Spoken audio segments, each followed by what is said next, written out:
Hey, what is going on YouTube? Welcome back to another video. In this video, I'm going to show you guys how to perfectly defend your workshop inside Fallout 76, both from other players and in-game enemies. Now, this guide will break down into two parts. First, I will be showing you how to defend workshops that are indoors like this one, and outdoors like this one.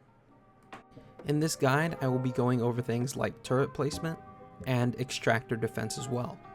Now, before I move any further with the guide, I want to say that if people truly want to take your workshop from you, they might be able to. However, this defense system I'm about to show you works pretty well, and I have never had another player successfully take my workshop from me. I've had people attempt it, but nobody's actually gotten the job done, because this defense system works pretty well. Now, you will need a couple of things for this guide: either concrete posts like this one, bookshelves like this one, and turrets. Those are all necessary for kind of my defense system. Optional, some punji sticks like this one, some defensive walls, and guard posts like this one. Now, if you need to know where these are inside your crafting, all you have to do is open up the crafting menu, go into turrets and traps. You'll see your machine gun turret. Scrolling down just a little bit, you will then see your punji board.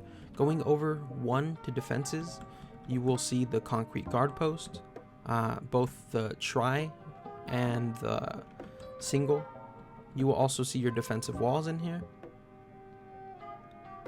And if you slide over all the way near floor and decor, you will find your shelves, which is just your bookcase.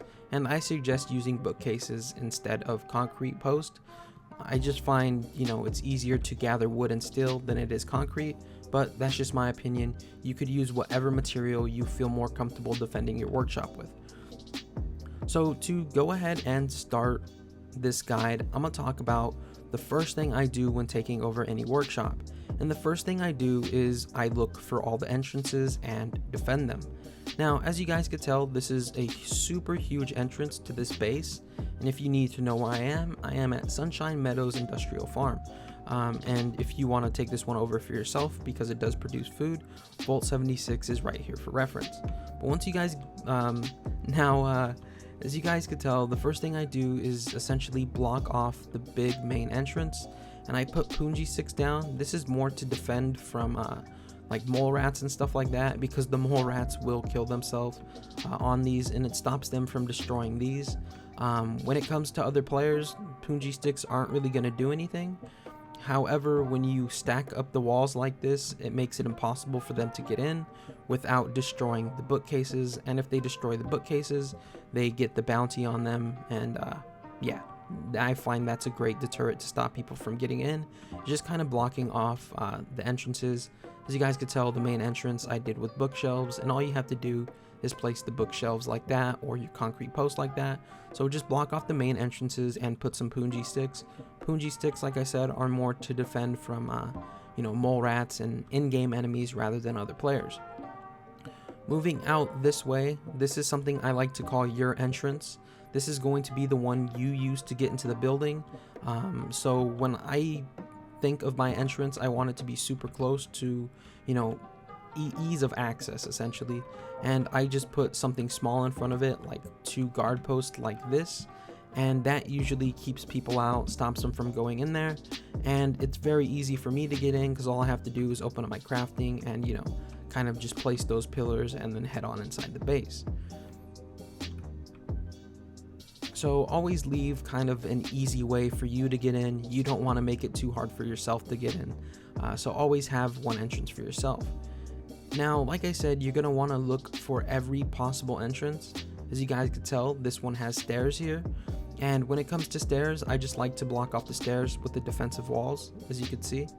And use these concrete guard posts to kind of finish off the job, so people don't have a chance of getting up there. And putting down some punji sticks here to defend from the in-game enemies, as well as other players. Over here, you see that you have a door and some concrete blocks, as well as some punji sticks. I use those to defend the doors, and also if you guys want to lock the door for added defense, which I suggest you do, just simply go up to the door, hit F, and choose the lock you want. You could go all the way up to level 3, but I find level 0 works just as well. So keep that in mind. And also, if they pick open that lock, they will get extra bounty added to them. So defending the locked door with the concrete blocks really stops people from going in.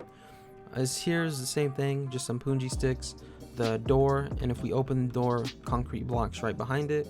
Here is some stairs, punji sticks, and just some simple concrete guard posts to stop them from getting up there. Like I said, you could also use bookcases for this, so just keep that in mind as well. Over here we have some more punji sticks and concrete guard post, stop the enemies and stop the other players from getting in. Over here, same thing, we have like a little trap, concrete guard post, stop those people from getting in. Coming over here, we have the concrete guard post with the punji sticks. Again, stop people from getting in. It's super simple, super easy. The first thing you do, block off all the entrances with either bookcases and or concrete guard post. Now, moving inside, talking about turret defense, I suggest putting the turrets where the enemies can't reach, in-game enemies. That way you don't have to repair your turrets all that often. As you could tell, I have my turrets way back here. I find that enemies won't go back here, so I put my turrets back there where they couldn't reach. This one's not in the reach of enemies. I was using this one. This one is in the reach of enemies. I was using that for example, but if I was to put it like somewhere right here, it would still engage the enemies for me, and it would just be really hard for the enemies in game to get up there. And as you could tell, I have one up there as well. I really don't think you need that much defense on the inside, unless you're defending a place like the munitions factory or something like that. Then I find you might need more turrets, but place as many turrets as you want, as many as you feel comfortable with. I just placed a few for sake of guide. Now, speaking of turrets, let's move on to turret placement when it comes to defending extractors and stuff like that. Now, like I said, the best place to put turrets is out of the reach of enemies, so mole rats and stuff like that can't get to them, you know, dogs. Keep in mind, super mutants, other enemies will be able to destroy this stuff, but putting it where enemies can't reach kind of, negates the grounded enemies, like mole rats, dogs, and whatever else have you. Now, if you can't find a high enough place to put your turret, what I suggest doing is build like a wood foundation, put some stairs, put a floor, and then put the turrets on top of there. It works just as well. Now, when it comes to defending the extractors, what I suggest you do is put some concrete post around them. You don't have to put the concrete post. I find leaving the extractor unprotected works just as well, because it really doesn't cost much to repair at all. So just keep that in mind. But if you do want to defend this, let's say high level area or something like that, some concrete posts work really well, as well as punji sticks to stop those mole rats and the dogs and stuff like that. Always leave a wide enough space for you to get in. Obviously you could tighten up the defenses a little bit, and placement wise, I just placed it like this for sake of guide. If you're in a really high level area, defensive walls are probably definitely the way to go to defend these, to stop enemies from destroying them so easy. But like I said, I find that just leaving the extractors unprotected really is probably the best way to go, because they're super easy to repair, and if it's super easy to repair, there's really no sense in protecting it. When you're placing down a generator as well, I just want to add this in there, if I could go over to generators. When you're protecting generators, the same thing applies. Some either punji sticks around this do really well to stop the mole rats, and or some concrete blocks to stop the higher level enemies if you do so need to. But I really find that protecting generators and these extractors really aren't worth it, because they don't cost much to repair. The main thing you want to focus on is kind of the heart of your base, and this thing's the heart of your base. As long as you have most of the entrances sealed off with the concrete blocks, you should be pretty much good and have a really solid defense. Now let's move on to the next part of the guide, which is defending workshops that are out in the open. So let's go ahead and go. Alright guys, so moving into the next part of the guide, like I said, focusing on defending the workshops that are outdoors. This is probably the easiest way to defend, in my opinion. which I'm about to show you. So long story short, if the enemy or can't reach your workshop, they can't take it over, or if the other player can't reach your workshop, they can't take it over. So the best thing to do is just to block access to it. Now I find defensive walls are the best way to go. Alright, and as you could tell, I now placed down the last of the bookcases, and as you could see, nobody's gonna be claiming this base anytime soon from me. Be careful, make sure you block off access to the antenna as well, because if they are quick enough, they can hit it and take it. So make sure you block off access to the antenna way up there as well. That's just a quick FYI, something that I noticed when I was doing it, so just keep that in mind. But like I said, make sure you cannot see any nook, cranny, make sure you can't see pretty much any of the antenna, or reach any of the antenna, to be more specific. So as you can tell here, the enemy is not going to be able to look through here and grab this.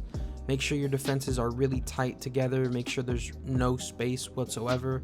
Make sure you cannot see the main workshop part to where you could just hit claim on it, because you don't want somebody coming over here and claiming your workshop.